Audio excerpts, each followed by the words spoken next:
अखिलेश जी योगी जी आए थे, हाथरस वो बोल रहे थे हिंदू एक हो जाओ, क्या कहेंगे? हम भी तो वही हैं और तुम भी वही हो गए जी।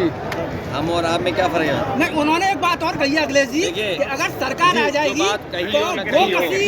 गोकशी पे प्रतिबंध। रुक जाइए, जो बात कही हो न कही हो, लेकिन हाथरस को सबसे ज़्यादा बदनामी अगर किसी ने दी तो भाजपा ने दी। इतनी बदनामी हाथरस की कभी नहीं हुई होगी देश में और दुनिया में, जो बदनामी भारतीय जनता पार्टी ने दी। हाथरस कांड की बात ये कर रहे हैं? हाँ, वही कांड, बदनामी और जिस तरह से अपमान हुआ यहाँ पर, उसके खिलाफ ही हम मतदान करेंगे लोग। और सबसे बड़ा सवाल ये है कि किसानों की आय दोगुनी के बारे में क्यों नहीं सरकार कुछ बोल रही है?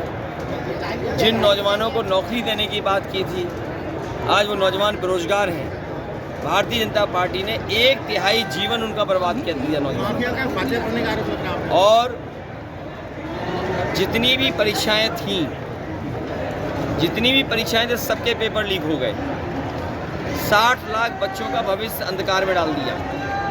60 लाख बच्चों के अगर माँ बाप को हम जोड़ दें, 3 सदस्य एक परिवार के मान लें, तो 1 करोड़ 80 लाख होते हैं।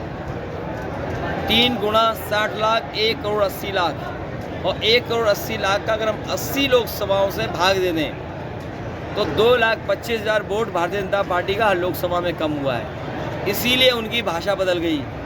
जो 400 पार का झुंझुना लिए घूम रहे थे, अब कहाँ बोल रहे हैं 400 पार?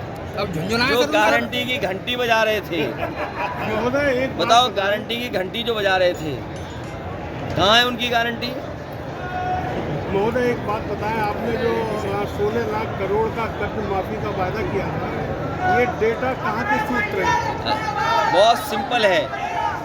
आज के ज़माने में गूगल पे बटन दबाइए और ये कहिए कि भारत सरकार ने जो नियम बनाया था कि 5 करोड़ से ऊपर जिन उद्योगपति, जिन कारोबारियों पर बैंकों का कर्ज है वो माफ़ होगा। और आप गूगल कर लें, हम आप सब खड़े हैं, अगर गूगल करके देखेंगे आपको सब पता लग जाएगा। नेताजी जैसे कि 16 लाख करोड़, अगर ये 16 लाख करोड़ उद्योगपतियों का 10 साल में माफ़ कर सकते हैं, तो किसानों का कर्ज माफ़ करने में क्या दिक्कत है नहीं? और याद रखना, जो विकसित यात्रा की है, ये प्रधानों के पैसे से विकसित यात्रा हुई है। जिस दिन हमारा किसान खुशहाल हो जाएगा, उसी दिन भारत विकसित हो जाएगा। इससे पहले भी नेता जैसे हाथरस का पूर्वी कांड में जो मनीषा हत्याकांड हुआ था, उस परिवार के लिए अभी तक न्याय नहीं मिला है। जो भारतीय जनता पार्टी के मुख्यमंत्री योगी आदित्यनाथ जी ने उनके लिए एक नौकरी के लिए, एक आवास के लिए कहा था, अभी तक उन लोगों को न्याय नहीं मिल पाया है। उसके बारे में क्या कहना चाहेंगे? योगी होकर के झूठ नहीं बोलना चाहिए। अगर कोई व्यक्ति योगी कहे अपने आप को, तो उसको सच ही बोलना चाहिए। तो न केवल एक परिवार, ऐसे बहुत सारे परिवार हैं। यहाँ कुशवाहा समाज के यहाँ हत्या हो गई 2-2, न दोषी पकड़े गए, अन्याय हो रहा वो अलग, झूठे मुकदमे लग गए वो अलग, और उन परिवार की मदद भी कोई सरकार ने की। इसलिए हमने आश्वासन दिया है कि उन परिवारों की मदद करने का काम समाजवादी लोग करेंगे। पीढ़ी आ जाएगी तो गहने बेचने की बात करें।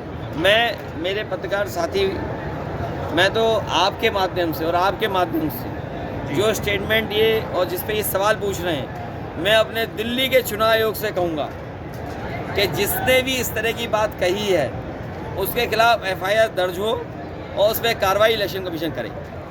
आता है अनुभव जो मिला है वो ये अनुभव है कि इस बार भारतीय जनता पार्टी का सफाया कर देंगे। 2014 से पहले अराजकता की सरकार बताइए। कह रहे हैं कि आप परिवारवाद में पूरी तरह से जटा गए हैं, भूल गए थे। और 2014 से जो पहले की सरकार थी वो अराजकता की, ऐसा बताया है।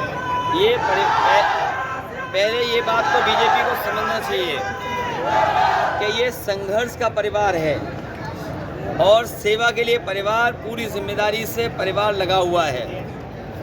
कम से कम उनके परिवार जैसा तो नहीं है, झूठ बोलता हो, वादे झूठे करता हो, और सबसे खतरनाक परिवार उनके साथ है जो कभी कभी समाज को बांटता है, वो आरक्षण को ख़त्म करना चाहता है और संविधान को ख़त्म करना चाहता है उनका परिवार।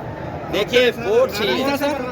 मैं किसी की तरह, आप इतने बुजुर्ग समझदार पत्रकार साथी हो, सब जानते हो, जो लोग सबसे खतरनाक परिवार के संग चलते हों वो दूसरे परिवारों पे क्यों उंगली उठाएंगे। और मैं कहूँगा बीजेपी के लोगों से कि बीजेपी के लोग अगर ये बात समझते हैं और वो परिवार वालों के खिलाफ हैं तो जितने भी टिकट इन्होंने परिवार वालों को दिए सबके टिकट वापस ले लें और किसी परिवार वाले से वोट ना मांगें। तो कितने वोट मिलेंगे उन्हें? ये तो ईवीएम बताएगी। Thank you sir, thank you.